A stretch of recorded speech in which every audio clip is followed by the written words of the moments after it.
Good morning, all of you. Welcome to SRPS Online Studies. Today, we are going to start our chapter number 12, Transportation of Materials in Plants and Animals. That is chapter number 12 of class 7. Okay. So, students, today we are going to discuss transportation of materials in plants and animals. By the name of the chapter, what do you want to have to know about it? In this chapter, we are going to discuss about that what are the materials are there, those we have to be transport in plants and animals. Let's see, take an introduction of this chapter first of all. Yes, students, to stay alive, all living organisms need to transport materials like food, water and oxygen to various parts of the body. You all know about it. To stay alive, we all are here alive here. We all have to be stay over on the earth or alive because we have all the living organisms need to transport materials like food and water.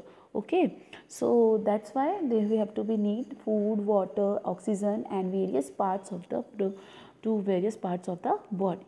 Food and oxygen are transported to all the cells in the body for respiration and growth.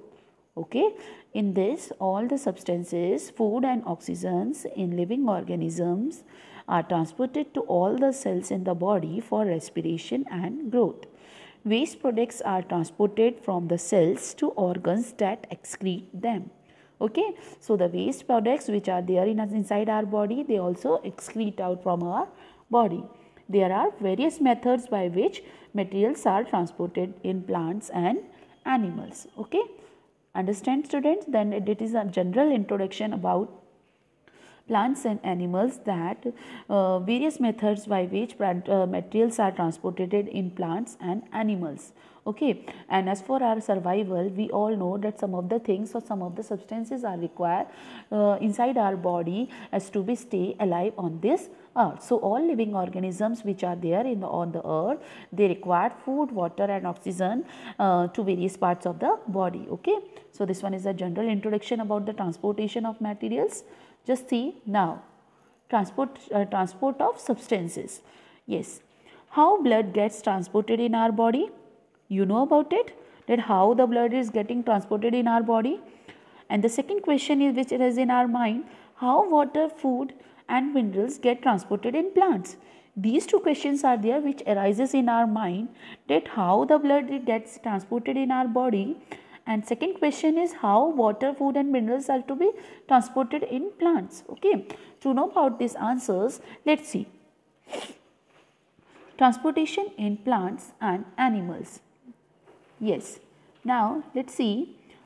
Most plants have a well developed transport system called a vascular system. Okay, most plants have a well developed transport system. Okay, so that is known as our vascular system.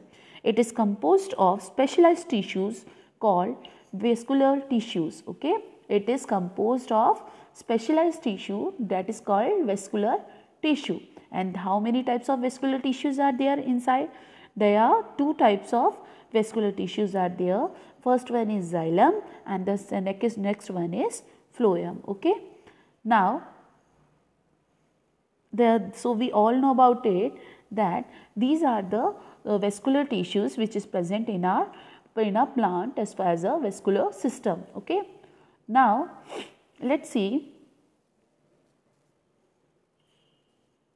transportation of materials in plants. Okay, now we have to know about it, that how the transportation of materials is going on in plants. Okay, so we can see by the help of one outline diagram. Transport in plants. We all know that in plants, two types of vascular tissues are there, xylem and phloem. Xylem, it means that it transported water, okay, and mineral salt to the plants, and it gives a mechanical support, and this wall is lignified walls. These are the characteristics of xylem. What are the function of xylem? That they provide xylem. What are the function? That the xylem transport water and minerals upwards from the roots. Okay. Okay, and this, when we are talking about the structure of xylem, so the cells of xylems are joined end to end, forming long tube like structure. Okay, so which extend from the tip of the roots to the tip of the leaves. They give a mechanical support to the plant, and these walls are lignified walls. Okay. And let's talk about the phloem. What is that? What they transport? So when we are talking about the phloem, so we know about that phloem transport food as in the form of glucose from the leaves to the other parts of the plant. Okay. So you all know, students, that in our plant our food is prepared in leaves. Okay. So in leaves food are prepared is in the form of glucose. Okay. So what this phloem do? Vascular tissue, these phloem can take that food from from the leaves and give it to the other parts of the plant. Okay. And the next one is, it is a sieve. Phloem cells also form long tubes for the transportation of food or glucose. Okay. And it is a structure is just like a sieve tube, and companion cells are there. Okay. So this one is our general introduction. By the outline diagram we get it to know about that these are the transport in plants. So by the help of xylem and phloem in plants, xylem can transport water to the plant, water and mineral salt to the plant, and phloem transport manufactured food in the sucrose in the to the other parts of the plant. Okay. Now let's take a structure of a xylem. Describe what you see in the picture. Yes, continuous long hollow tube you have seen. Okay. That without protoplasm or cross walls. Walls are deposited with lignin, which is hard and rigid substance. Understand, students? When you are asking the question about what is the structure of xylem, you have to know about them that xylem is a continuous long hollow tube like structure.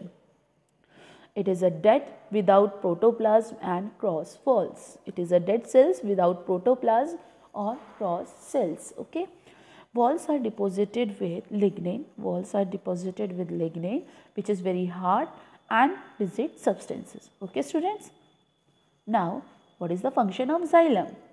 Okay, the main function of xylem is to transport water and minerals to the plants.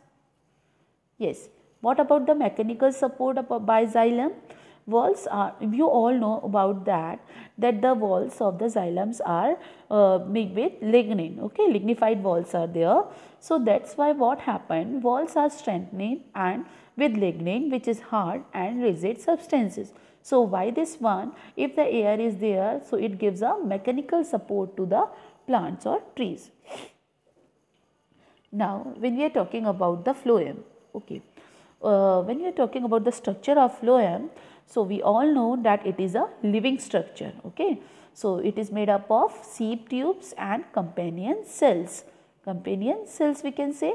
Okay. See in this picture also you have to know about that. These are the sieve plates are there, companion cells are there. Okay. And sieve tubes are there and companion cells are there. These two structure form a phloem. Okay.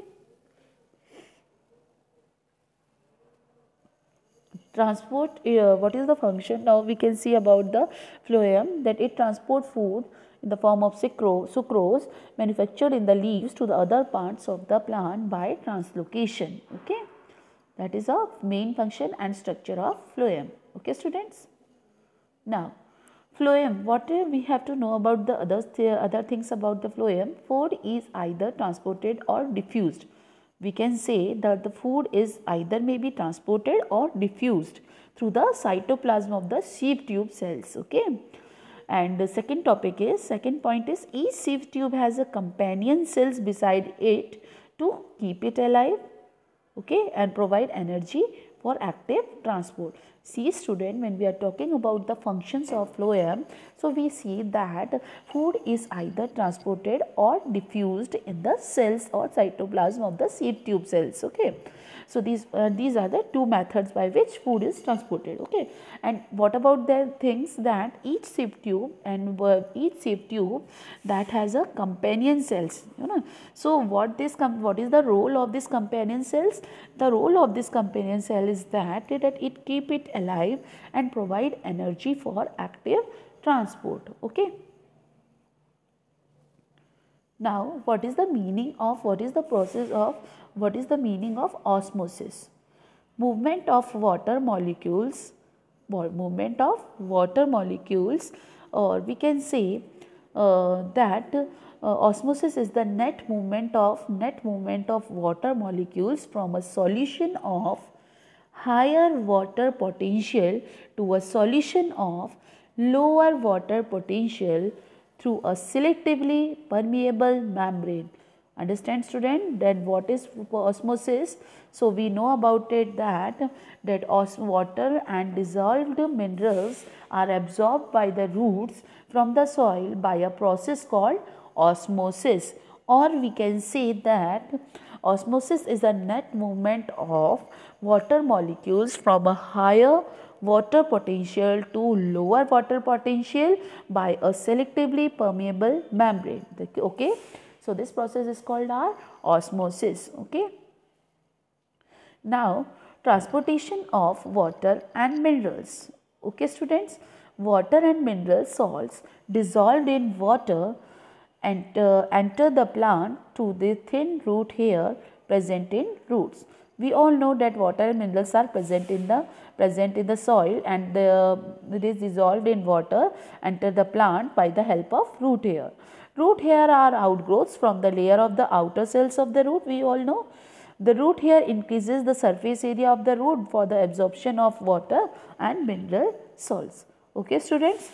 So we have to know about that in this part. What we have to know about? So in this part we know about the introduction part, that how the transportation of materials are there take place in plants and animals. After that we going to know about the vascular system. That what is vascular system? That we all know that most plants have a well developed transport system is there, that is called our vascular system. And the vascular system have two types of vascular tissues are there. One is xylem and the other one is phloem. Xylem transport water and minerals to the plant, and phloem transport food in the form of sucrose to the plants. Okay, and after that transportation of water minerals are there. Transportation of water minerals, how they take place? The roots are present inside the in the soil. So these root hair absorb dissolve water and minerals inside them and give it to the whole parts of the plant. Okay, okay students, thank you so much.